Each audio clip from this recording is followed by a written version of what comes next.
What is good, ladies and gentlemen? My name is Ruffled Rallis, and welcome back to a brand new video, guys. Today, a little bit of a theory, I guess, is more I would have called this. I'm not sure if rumor is the best word, because it really isn't a rumor. It's more or less a theory slash speculation. I think speculation is the best word, right? Speculation about what's going to be coming after the next two DLC, right? So, the next two DLC, as you guys know, the Isle of Armor and the Crown Tundra are the two DLC that are coming for Pokemon Sword and Shield, and the big question really is, what's coming after that, right? Like, once those are released, what's coming in 2021? You know, what's coming past that point? You know, what are they doing next? Are we going to get a new game, or are we going to get new DLC for next year as well? Now, this is highly possible, because they may want to switch around their kind of method of releasing stuff, and also this is gonna increase the longevity of like Sword and Shield and essentially keep making them money for a decent amount of time without them having to worry about, you know, producing another full-fledged game or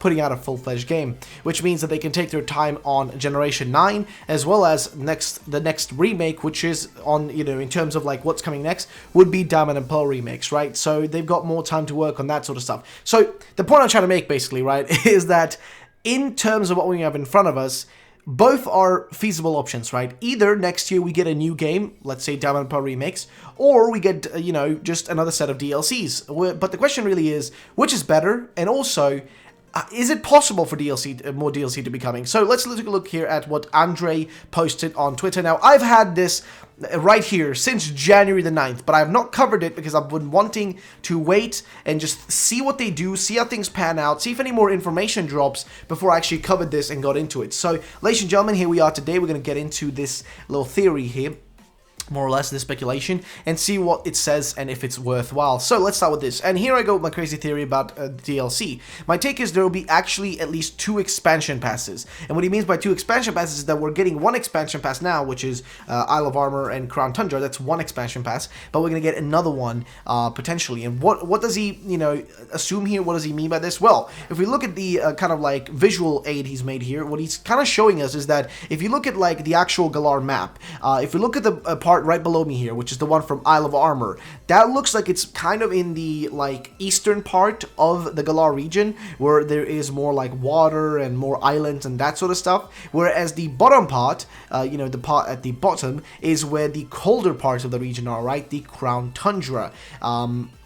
But that's the southern part of this region, right? Which is like, you know, technically speaking, if you look at Galar itself, this is something you have to know. But like the thing about Galar is, it's actually an upside down version of the UK. So it isn't actually from the bottom up to the UK. It's from the top down. So if you actually like not vertically, but if you just, you know, flip it, it'll actually look just like the UK, with the final city, of course. Oh, sorry about that. With the final city, of course, being the how would I refer to it, I guess? The final city being, I guess, the representation of London, right? That's what I guess I would refer to it as. So the final city, which is, I can't remember, Wyndon? I can't remember. But, like, that's the representation of London, right? Because, you know, they got the big Ferris wheel, whatever it's called, I can't really remember, etc., etc.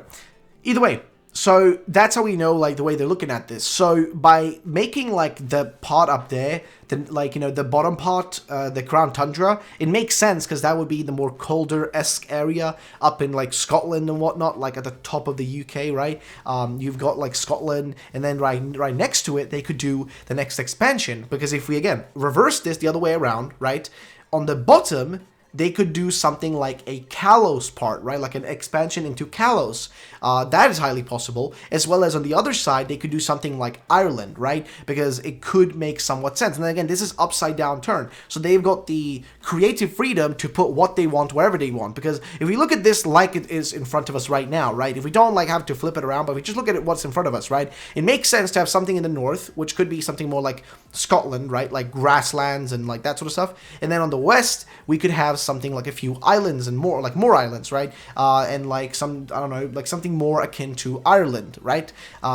So yeah, that's the way I feel like this could work. So that's kind of the representation of the visual stuff here. So, but that's not the only thing though, right? If that was the all there was to say about it, then that would not be enough. But let's look into some of the other things that he's kind of found here. So when the DLC was announced during the Direct, we could see pictures of the Galar region going to the right, and then the Isle of Armor is introduced when we went west. We went, sorry, east. After a picture of the map went down to get the Crown Tundra introduced, we went south. Exactly. I found a tweet from PokeTimes which says that this expansion is the first, okay? And that's really important to remember. The first paid additional content in Pokemon Sword and Shield. When I read first, I got intrigued. Does that mean we could launch more expansion passes in the future, right? So you can see right here, Pase de Expanso Pokemon Sword and Shield, o Primeiro, okay, I'm not going to read through the Spanish part of it, I guess, because I guess that's what he translated to, but here's what it basically says. So the first paid additional downloadable content in Pocket Monster series, Pokemon Sword and Shield expansion pass to be released. And there you go, right? So basically what I'm trying to say is, you know, this is just more proof of, like, there potentially being more. So I think in 2021, there'll be at least one more expansion pass to expand the Galar map to the north and west, like I illustrated in the picture in my first tweet of this thread. I might maybe exaggerating or went too far in thoughts, but who knows. Now, I don't think he exaggerated. I don't think he went really wrong in any direction. I think this is highly possible. And now, why would this be possible? And also, like, beyond just this information, why would this be possible? Well, here's the thing, right? As I mentioned in the start of the video, the kind of situation they're in right now, right? They've set themselves up to do more of this, right? The question, though, is, I think it all depends on the popularity, right, of the DLC's expansions, right? Like, how much money will they make versus if they had released just another game, right? Like, if they just released the third version, would that have made them more money than, like, over them releasing the DLC? Like, what is the more, like, financially useful thing, right? So that's one of the things you have to remember, right? The financial aspect of this, because sure, we've got a few things to work with, right? We've got the, whatchamacallem, we've got like the, oh, see, we've got like the like, you know, the time frame and like the fact that we've got remakes that need to be coming out and that sort of stuff. You know, there's a bunch there, but I feel like you also have to remember that, you know, for them, this is somewhat more beneficial also, because this requires way less effort. Like, this is way less work, right? Because the thing with a brand new game is you got to start somewhat from scratch. I mean, yes, Pokemon, like, 50% of it is reused assets, or more almost, is reused assets, right? But you still gotta make new shit, right? But when making a brand new game, you gotta make all that from the beginning, right? Like, that has to be made. That can't just, like, you know, the buildings and stuff can't really be copied. That needs to be made, you know, etc. New Pokemon need to be made. Old Pokemon, that's a different story. Those can just be copied over. But when it comes to basically brand new stuff, you've still gotta make it. And with a DLC, they don't have to feel obligated to make a full-fledged game because they know they're not going to do that. So all they do is just add in, you know, just some content that's just there, right? Like, just add extra content. And sell that for half the price of the previous, of, like, you know, of a full-fledged game, right? And give back the things you did not get in the, or, you know, full release. So, like, basically, it's like, for them it's more beneficial, right? But the question is, will this, like, change the way they release games? Like, does this mean, like, listen, this is still a possibility, right? A small possibility. We might get another game this year. I think it's highly unlikely, but there is always that slim chance we might actually get another Pokemon game this year. Though I'd say probably not likely, because we've got the DLC coming this year, so I wouldn't expect any sort of brand new Pokemon game this year at all, okay? Just don't expect it, right? If we get a surprise and it happens, that's awesome. But considering we've got Mystery Dungeon game coming out, we've got Detective Pikachu probably on the horizon, right? Detective Pikachu 2, sorry, on the horizon. As well as another mobile game coming from DNA, the people who made Pokemon Masters, right? If you consider all that, and I mean, I'm not sure if the DNA project might have been cancelled because of the low success of Pokemon Masters, but I know that thing is also like coming, and it's like, you know, it's in the works. So, will any of this conflict with each other? Will any of this cause problems? Like, that's the question, right? That's the problem. That's the thing that kind of gets me a little bit confused and kind of like wondering if this is even going to work out, or if this is even going to, you know, even work for them. Like, that's really the strange part about this, right? But here's the thing. Okay, so the real question is, what would be better? A new game, a remake, or more DLC? Well, here's the thing. The DLC still needs to be made, right? So that still requires some level of effort. But with the recent moves that are happening, right? Like, seemingly Game Freak moving into the same building with Nintendo, into their new office, this could imply that maybe the next set of games are going to be getting more help from Nintendo staff and Nintendo employees and Nintendo, like, other Nintendo companies or teams, rather, you know? Like, maybe the Breath of the Wild team, for example, could help them out, etc. You know what I mean? Like, that could mean that the waiting time is going to be worth it, right? Because maybe by the time the wait is over, we might have a perfect product in our hands and a really, really, really good new game. But for now, we're just going to have to keep, like, getting DLC, I guess. At least for this year, it's going to be DLC. Next year, honestly, the way they've set it up, highly possible we're going to get DLC next year as well.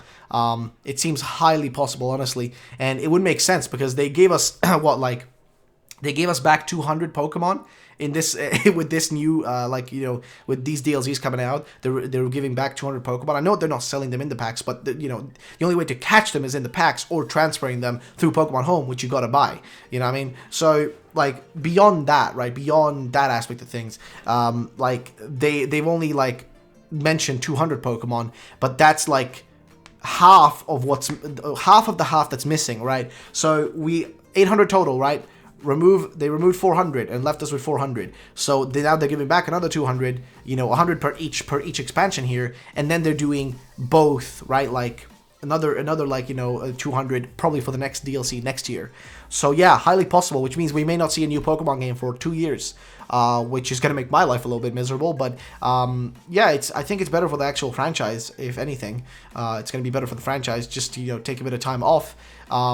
And of course, this is like their plan. They want to expand it like this and just shit out new Pokemon and new things. They can sell more like merchandise and TCG and stuff, because this way they don't have to release a new game to actually get new Pokemon out there. Because the only reason they really release new generations is just so they can sell more new merchandise for new stuff. Because at some point you don't want to buy the same like plush of Pikachu over and over again. You'd want to buy something else of like a new Pokemon, like a Wooloo or something, right? But like, and I mean, for that Wooloo to exist, there needs to be a new game usually. But how do you fix that if you don't want to release a new game all the time for new merchandise? Well, you create DLC for the existing game you already have and include new Pokemon in that, which will get people excited, which will allow you to easier make new toys, new merchandise, new TCG cards, etc., and sell more, make more profit. It's just a win-win situation for them doing this. So yeah, question really is this going to happen? Is it not going to happen? It seems like it's more likely than not. It seems like it's more likely it's going to happen than it's not going to happen. So